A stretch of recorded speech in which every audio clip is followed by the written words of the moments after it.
ఎవరు నాతో లేరు, నా బాధను ఎవరు అర్థం చేసుకోవడం లేదు అని ఎప్పుడైనా అనిపించిందా? ఈ వీడియో మీకోసమే.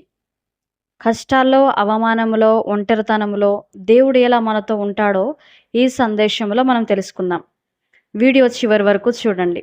నేనే తప్పు చేయలేదు, అయినా నా జీవితంలో ఎందుకిన్ని కష్టాలని బాధపడుతున్నావా?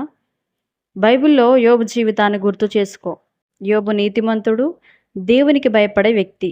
అయినా అతడు ఒక్కసారిగా తన ఆస్తిని, తన పిల్లలను, తన ఆరోగ్యాన్ని కోల్పోయాడు. చుట్టూ ఉన్నవారు అతన్ని అర్థం చేసుకోకుండా నిందించారు.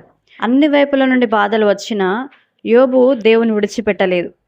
కన్నీళ్ల మధ్యలో కూడా తన విశ్వాసాన్ని యోబు కోల్పోలేదు. మనుషులు అతని జీవితాన్ని ఇక ముగిసిపోయింది, ఇక అయిపోయింది అని అనుకున్నారు. ఆ సమయంలో దేవుడు యోబు జీవితంలో పనిచేశాడు. అతని విరిగిపోయిన జీవితాన్ని ఆయన మళ్ళీ కట్టాడు. కోల్పోయిన వాటికంటే ఎక్కువగా దేవుడు యోబును ఆశీర్వదించాడు. అవమానాన్ని ఘనతగా, బాధను సాక్ష్యంగా మార్చాడు. ఈరోజు నీవు యోబులా పరీక్షల మధ్యలో ఉండవచ్చు, కానీ యోబును నిలబెట్టిన దేవుడు నిన్ను కూడా నిలబెడతాడు. కొన్నిసార్లు దేవుడు మన జీవితంలో మనుషులను దూరం చేయడానికి కారణం వారు మన గమ్యానికి సరిపోకపోవడమే అయి ఉండొచ్చు. కొందరు మనతో కొంత దూరం మాత్రమే నడవడానికి దేవుడు అనుమతిస్తాడు. జీవితాంతం మనతో ఉండటానికి దేవుడు అనుమతించడు. నీవు ఈరోజు ఒంటరిగా ఉన్నావని బాధపడుతూ ఉండొచ్చు, కానీ దేవుడు నిన్ను ఒంటరిగా ఉంచింది శిక్షించడానికి, నువ్వు బాధపడడానికి కాదు. తన స్వరాన్ని స్పష్టంగా నీకు వినిపింపచేయడానికి. మనుషుల శబ్దం తగ్గినప్పుడు దేవుని స్వరం నువ్వు స్పష్టంగా వినగలుగుతావు. కాబట్టి ఎవరో రిజెక్ట్ చేశారని, ఎవరో దూరం అయ్యారని నువ్వు బాధపడుతూ ఎందుకు ఇలా జరిగింది అని దేవుణ్ణి అడగకుండా, దీని ద్వారా నువ్వు నాకేం నేర్పిస్తావు ప్రవ్వా అని నువ్వు దేవుణ్ణి అడగగలిగినట్లయితే, దేవుడు అనుమతించే ప్రతి బాధ వెనుక ఉండే ఉద్దేశం నీకు అర్థమవుతుంది. నిన్ను నేను విడువను, నిన్ను ఎడబాయను అని హెబ్రీ పత్రికలో 13వ అధ్యాయం 5వ వచనం ద్వారా దేవుడు ఈరోజు నీతో మాట్లాడుతున్నాడు.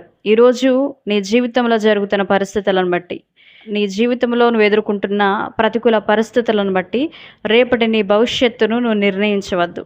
నీవు మోస్తున్న భారాలు, నీవు నిశ్శబ్దంగా చేసిన ప్రార్థనలు, నీవు కార్చిన కన్నీళ్ళు, నీవు నిద్రపోని రాత్రులన్నీ, నీ చింతలన్నీ ఆయనకు తెలుసు. ముందున్న మార్గం స్పష్టంగా నీకు ఇప్పుడు కనిపించకపోవచ్చు, కానీ దేవుని మీద నీవు నమ్మకం ఉంచి ఆలస్యం అనిపిస్తున్నది అని అది నిరాకారణమేమో నువ్వు అనుకోవద్దు. సరి అయిన సమయంలో ఎవరు మూయలేని ద్వారాలను దేవుడు నీ కొరకు తెరవబోతున్నాడు. నీ విశ్వాసాన్ని, నీ నమ్మకాన్ని బలంగా ఆయన పట్ల నువ్వు ఉంచినట్లయితే, ముందుకు కొనసాగినట్లయితే, నీ చూపు ఆయన వైపు ఉంచినట్లయితే, ప్రతి కాలంలో ఆయన నిన్ను పోషిస్తూ, నడిపిస్తూ, బలపరుస్తూ, నిన్ను నిలబెట్టడానికి నీ దేవుడు సమర్థుడు. ధైర్యముగా ఉండుడి, భయపడకుడి, నీ దేవుడైన యెహోవా నీతో కూడా వచ్చుచున్నాడు అని లేఖనాల ద్వారా దేవుడు ఎన్నోసార్లు మనతో మాట్లాడున్నాడు. ధైర్యంగా ఉండి భయపడకుండా దేవుని వైపు చూస్తూ ముందుకు సాగు. నీ జీవితంలో ఉన్న ప్రతికూల పరిస్థితులన్నిటినీ ఆయన అనుకూలపరిచే రోజులు దగ్గరలోనే ఉన్నాయి. నువ్వు నమ్ముతున్నావా? ఈ సందేశం మీ హృదయాన్ని తాకినట్లయితే లైక్ చేయండి, మీ కుటుంబ సభ్యులతో షేర్ చేయండి. ఇలాంటి ఆత్మీయ మరియు ప్రోత్సాహకరమైన వీడియోల కోసం మా ఛానల్ని సబ్స్క్రైబ్ చేయండి.